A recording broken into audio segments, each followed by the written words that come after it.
आज कश्मीर के अलग अलग हिस्सों में एयरपोर्ट हो या सड़कें हो, ऐसे दृश्य, ऐसी दर्दनाक कहानियां, ऐसी बातें सुनने को मिल रही हैं जिससे पूरा देश दुखी है, पीड़ित है और कश्मीरी पंडितों का बड़े पैमाने पर पलायन हो रहा है। अपने ही देश में कश्मीरी पंडित विदेशी हो गए, अपने ही देश में कश्मीरी पंडित बेगाने हो गए, अपने ही देश में एक हिस्से में कश्मीर के अंदर कश्मीरी पंडितों की आतंकवादियों के द्वारा नृशंस हत्या की जा रही है। सरकार उनको सुरक्षा देने में सक्षम नहीं है, उनको उन्हीं की कॉलोनियों में कैद कर दिया गया है, जेल बना के कैद कर कर उनको उनके घरों में, उनकी कॉलोनियों में रखा गया है। उनको प्रदर्शन करने पे, आंदोलन करने पे, आवाज उठाने पे, अपनी सुरक्षा की बात करने पे लाठियों से पीटा जा रहा है, आंसू गैस के गोले छोड़े जा रहे हैं। मैं पूछना चाहता हूं मोदी जी की सरकार से, केंद्र सरकार से, मैं पूछना चाहता हूं गृह मंत्री अमित शाह जी से, क्या गुनाह है उनका? आज आपकी सरकार केंद्र में है, कश्मीरी पंडितों की सुरक्षा करने के बजाय, उस पर चिंता करने के बजाय आपकी सारी चिंता विपक्ष के नेताओं को कैसे फंसाया जाएगा इस काम में लगी हुई है। उनको आपके इन बैठकों की नौटंकी नहीं चाहिए, बैठकों के बाद आपके लंबे चौड़े भाषण नहीं चाहिए। कश्मीरी पंडितों को सुरक्षा चाहिए। अमित शाह जी, सुरक्षा। आप बैठकों का ड्रामा करके, बड़ी बड़ी बातें करके देश को एक नहीं अनेक बार गुमराह कर चुके। और मैं आपको याद दिलाना चाहता हूं, पूरे देश को याद दिलाना चाहता हूं कि कश्मीरी पंडितों का पलायन दो मौके पर हुआ। एक 1990 में, जब बड़ी संख्या में कश्मीरी पंडितों ने पलायन किया, उस वक्त केंद्र में भारतीय जनता पार्टी के द्वारा समर्थित सरकार थी और इनके नेता जगमोहन, जिनको बाद में मोदी जी ने पद्मश्री से सम्मानित किया, वो जगमोहन वहां के राज्यपाल थे कश्मीर के, और उस समय कश्मीरी पंडितों का पलायन हुआ था। दूसरा, इस देश को शर्मसार करने वाला दृश्य आज देखने को मिल रहा है। इस देश को पीड़ा देने वाला दृश्य आज देखने को मिल रहा है। इस देश के लोगों को दुखी करने वाला दृश्य आज देखने को मिल रहा है, जब कश्मीरी पंडित अपने छोटे छोटे बच्चों के साथ, अपने बूढ़े मां बाप के साथ, अपनी पत्नी के साथ कश्मीर छोड़कर पलायन कर रहे हैं, क्योंकि उनको खतरा है, किसी भी समय उनको मार दिया जाएगा, किसी भी समय उनकी हत्या हो सकती है। और मोदी जी की सरकार और देश के गृह मंत्री अमित शाह पूरी तरीके से उनको सुरक्षा देने में विफल है। फेल हो चुकी है सरकार। पूरे देश के सामने इसका चेहरा बेनकाब हुआ है। बड़े बड़े दावे करते थे, आतंकवाद रोक देंगे, बड़े बड़े दावे करते थे, कश्मीर में तो इंडस्ट्रीज लग जाएंगी, कश्मीर में रोजगार बढ़ जाएगा, कश्मीर में जमीनें खरीदेंगे लोग, कश्मीर में जाके कश्मीरी पंडितों को बसाया जाएगा। अरे कश्मीरी पंडितों को बसाना तो दूर की बात, बचे थे, तुम्हारी सरकार में उनको भी वहां से पलायन करना पड़ रहा है, उनकी हत्याएं हो रही हैं। सोचिए और जवाब दीजिए। 7 दरवाजे के पीछे मत छुपिए मोदी जी, इन सवालों से भागिए मत अमित शाह जी, और बैठकों का ड्रामा और नौटंकी करके बड़ी बड़ी बातें करना बंद कीजिए। कश्मीरी पंडितों को सुरक्षा दीजिए, उनको सुरक्षा चाहिए। उनको आपके लंबे चौड़े भाषणों से मतलब नहीं। आप वो लोग हैं जो कश्मीर फाइल्स फिल्म बना के पूरे देश में कई महीनों तक रोना धोना और चर्चा चलाना, उनके दर्द को बेचने का काम, उनके दर्द पे राजनीति करने का काम आपने किया। लेकिन जब आज वाकई उनके ऊपर मुसीबत आ गई, उनकी हत्याएं हो रही हैं, तो आप लोग 7 दरवाजे के पीछे छिपे हुए हैं। अब चिंता नहीं है कश्मीरी पंडितों की, अब चिंता नहीं है उनके सुरक्षा की। तो इसलिए मैं आप लोगों के माध्यम से इस सरकार को चेताना और बताना चाहता हूं कि जल्द ही सख्त से सख्त कदम उठाइए और जिन लोगों ने कश्मीरी पंडितों की हत्या की है, उन आतंकवादियों का सफाया कीजिए, उन आतंकवादियों के खिलाफ कार्रवाई कीजिए। वो कार्रवाई चाहते हैं, आपकी बैठक और आपकी नौटंकी नहीं चाहते। अमित शाह जी की बातों पर कश्मीरी पंडितों को भरोसा और यकीन क्यों नहीं है, और क्यों उनको पलायन करना पड़ रहा है? मैंने याद तो दिलाया आपको, 2 बार पलायन का दृश्य इस देश के लोगों ने देखा। एक 1990 में जब भारतीय जनता पार्टी द्वारा समर्थित केंद्र में सरकार थी, और दूसरा 2022 में जब मोदी जी की 56 इंच के सीने वाली सरकार देश में है। दोनों वक्त बीजेपी फिल्म के नाम पे राजनीति करते हैं, बैठकों का ड्रामा करते हैं, बड़ी बड़ी बातें करते हैं, बड़े बड़े दावे करते हैं। उन आतंकवादियों के खिलाफ कार्रवाई क्या की आपने? हम लोग तो जो देख रहे हैं वो तो यही देख पा रहे हैं कि जो कश्मीरी पंडित विरोध के लिए आवाज भी उठाते हैं, उनको आप लाठियों से पिटवा रहे हैं, आंसू गैस के गोले छोड़ रहे हैं उनके ऊपर, उनको उनकी कॉलोनियों में, उनके घरों में बंदी बना दिया गया है, कैदियों की तरह रखा गया है। तो विश्वास नहीं है इस सरकार के ऊपर कश्मीरी पंडितों को, इसके कारण वो लोग वहां से पलायन कर रहे हैं। ये वक्त है देश के एक एक नागरिक को, सारे कश्मीर के नागरिकों को, जम्मू कश्मीर के नागरिकों को, ये वक्त है कश्मीरी पंडितों के साथ खड़ा होने की।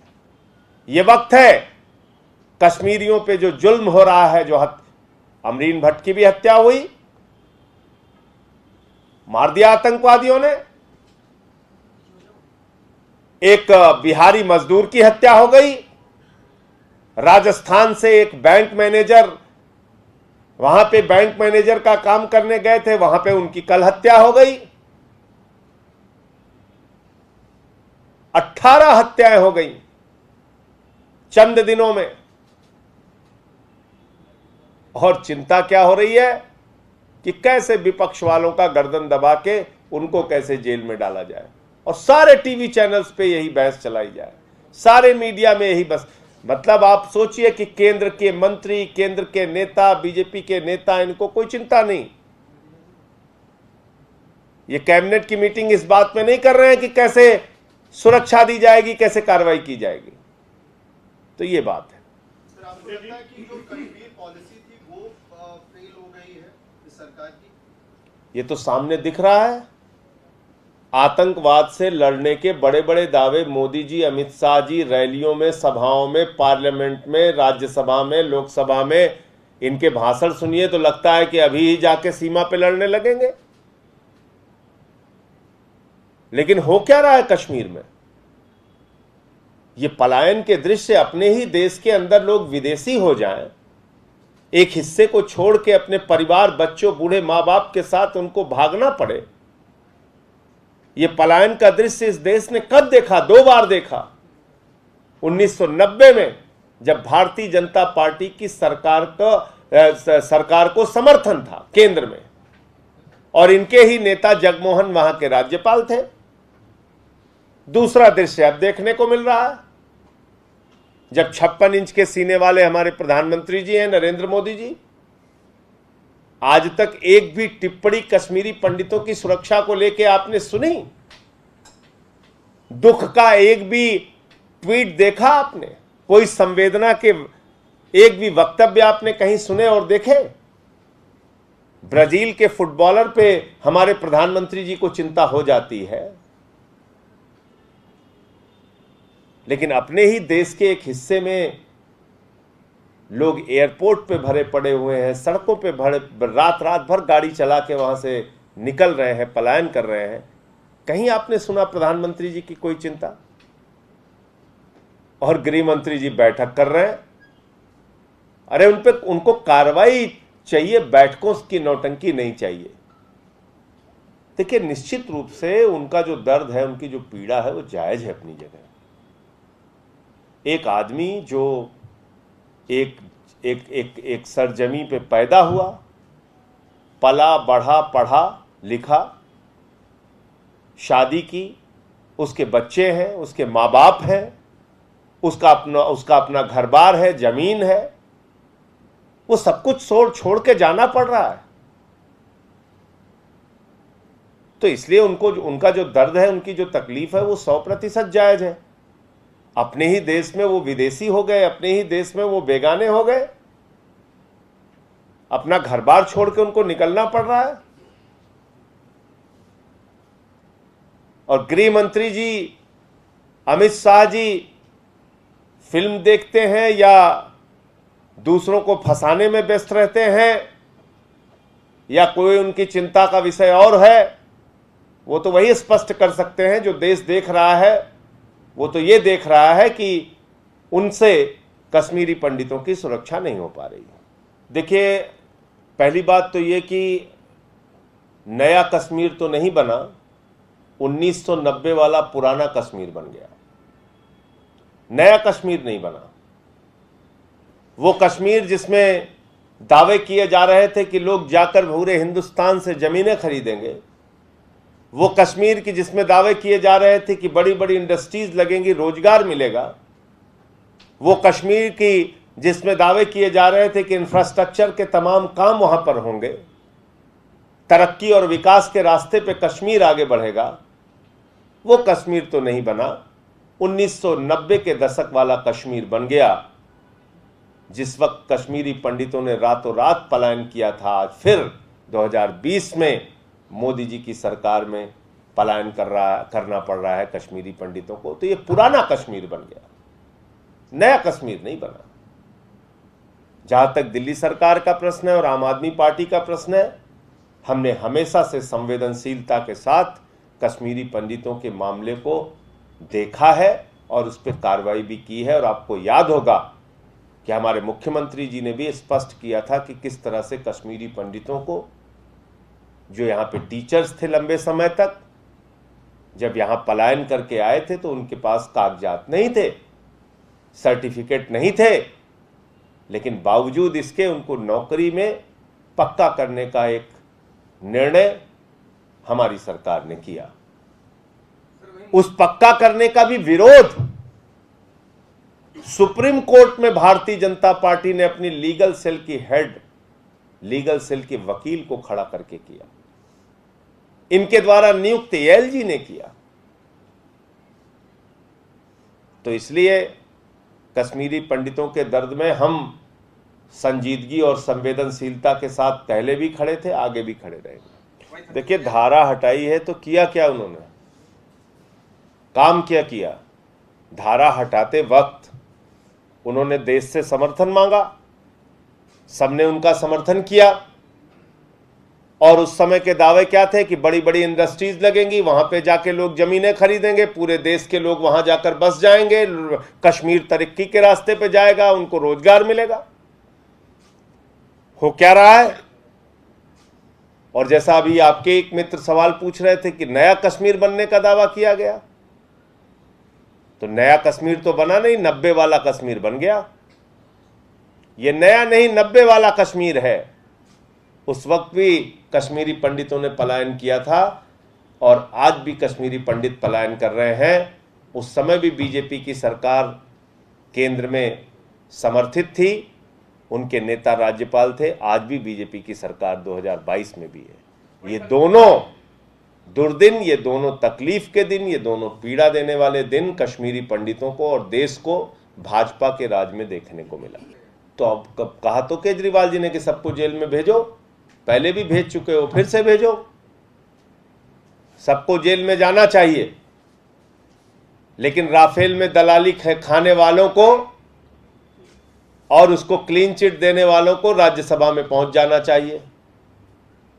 आप बताइए, 500 करोड़ का जहाज 1627 करोड़ में खरीदा, उसकी क्लीन चिट ली जिस आदमी से, उसको राज्यसभा में भेज दिया। तो आप क्या कहेंगे इसके ऊपर?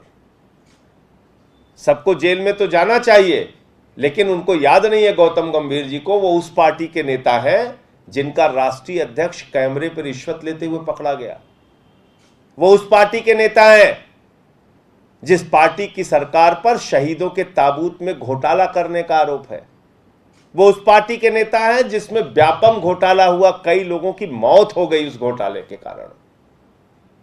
वो उस पार्टी के नेता हैं जहां पे जल जीवन मिशन का घोटाला उत्तर प्रदेश में हजारों करोड़ का हुआ, ऑक्सीमीटर, थर्मोमीटर, वेंटिलेटर का घोटाला हुआ, और तो और प्रभु श्री राम के मंदिर में चंदा चोरी कर ली इन लोगों ने। तो अब ये चंदा चोर पार्टी दूसरों को सिखाएगी, नैतिकता का पाठ बताएगी, तो इनकी बातें कौन सुनेगा और कौन मानेगा? जेल भेजना है, वो उनका उद्देश्य है, वो सबको भेज सकते हैं। मनीष सिसोदिया जी का पत्र हमने दिखाया कि उनके मामले में क्या हुआ। एक एप्लीकेशन, एक शिकायत उनको 3 साल पहले मिली, 2019 में। 3 साल तक एसीबी उस पर सोती रही। जब सत्येंद्र जैन जी की गिरफ्तारी हो गई तो मोदी जी ने कहा, जागो जागो जागो, नींद से जागो, अब मनीष सिसोदिया को पकड़ना है, उठो। 3 साल के बाद उस एप्लीकेशन पे एसीबी का इंस्पेक्टर कह रहा है, आपके पास कोई साक्ष्य हो तो लेकर आओ। आप मुझे बताइए, आप सारे मित्र पत्रकार हैं, अगर किसी थाने में दरखास्त देते हैं 24 घंटे, 48 घंटे, 1 हफ्ते, 1 महीने, कुछ तो निपटारा होना चाहिए। तुम्हें शिकायत मिली 2019 में, 22 में तुम्हें याद आ रहा है कि अरे इसको फॉरवर्ड करना है, इसमें साक्ष्य लेना है 3 साल के बाद।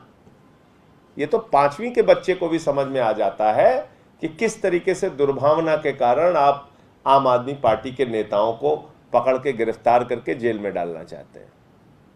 तो शिक्षा और स्वास्थ्य के मॉडल से परेशान है भारतीय जनता पार्टी के लोग।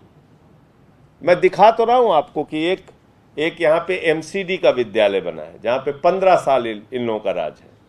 अब वो विद्यालय देखिए, आपको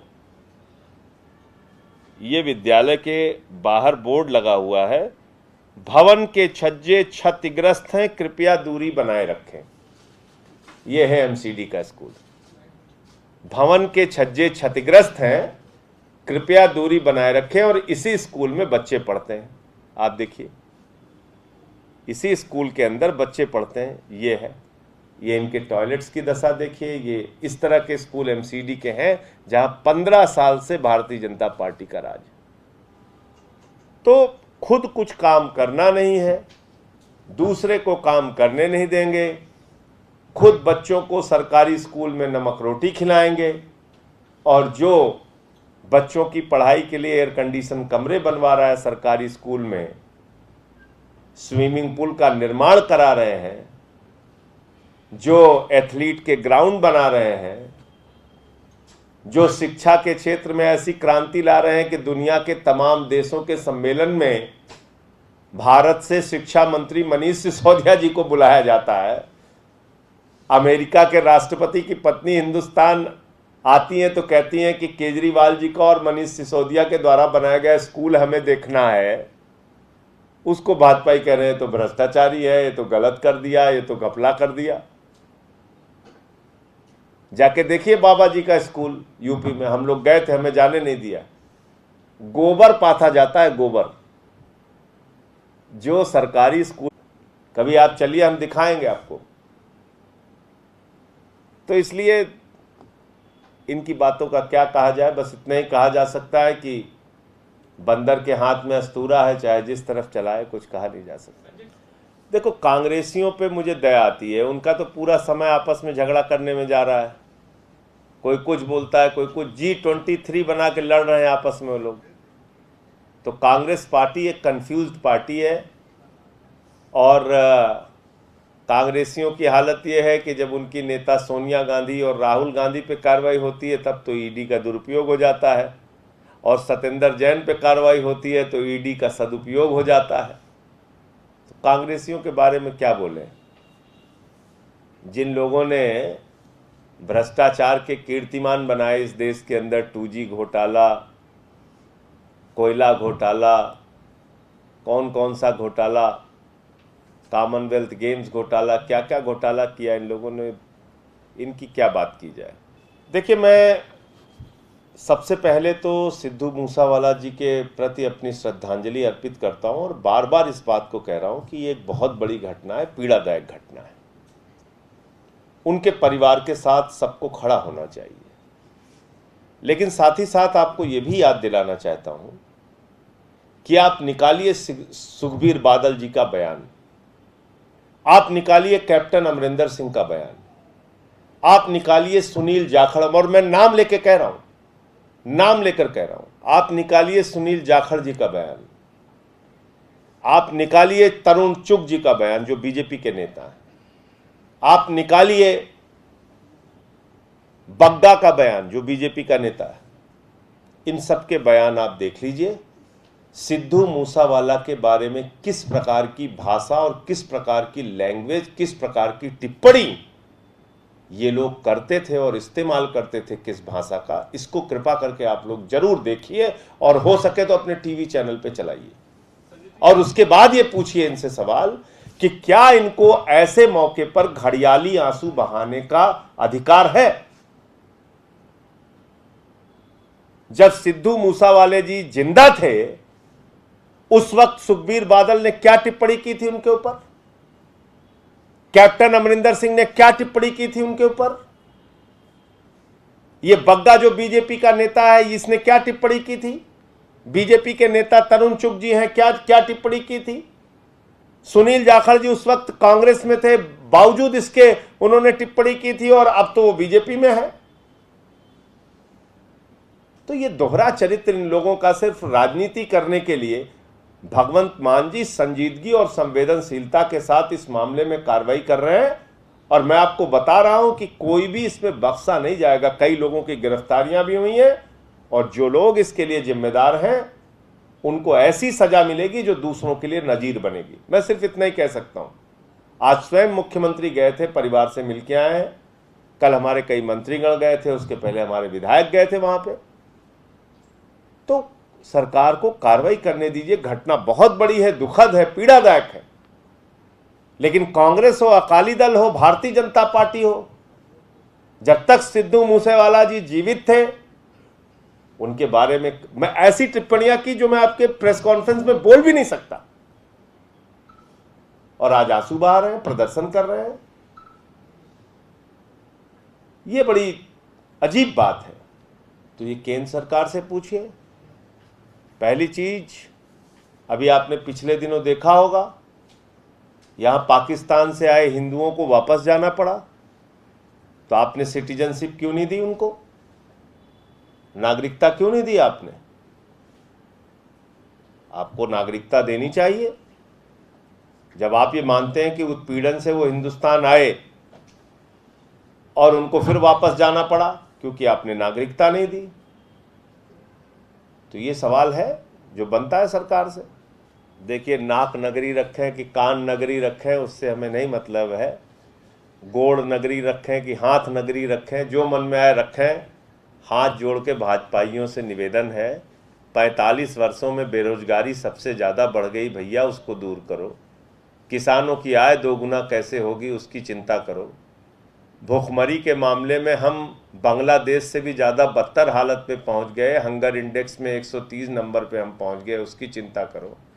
देश की सारी संस्थाओं को तुम लोग बेच रहे हो, रेल बेच रहे हो, सेल बेच रहे हो, कोल बेच रहे हो, स्टेडियम बेच रहे हो, सड़क बेच रहे हो, बिजली बेच रहे हो, पानी बेच रहे हो, LIC बेच रहे हो, FCI बेच रहे हो। क्या करोगे? इनका नाम क्या रखोगे? सेल का नाम बेच दोगे, कुछ रख दोगे। एयरपोर्ट बेच रहे हो, पोर्ट बेच रहे हो, पूरा देश तो बेच रहे हो और नाम बदल रहे हो। नाक नगरी, कान नगरी, गोड़ नगरी, हाथ नगरी, मूड नगरी, पैर नगरी, अच्छा नाथ, अच्छा नहीं मैंने सोचा नाक नगरी आपने कहा। तो बहरहाल मेरी चिंता सिर्फ यही है कि इस देश में बेरोजगारी कैसे दूर होगी, इस देश में कैसे, और फिर नाथ नगरी तो पूरा हिंदुस्तान है भाई, इसमें काहे के लिए चिंता कर रहे हैं गंगवार साहब।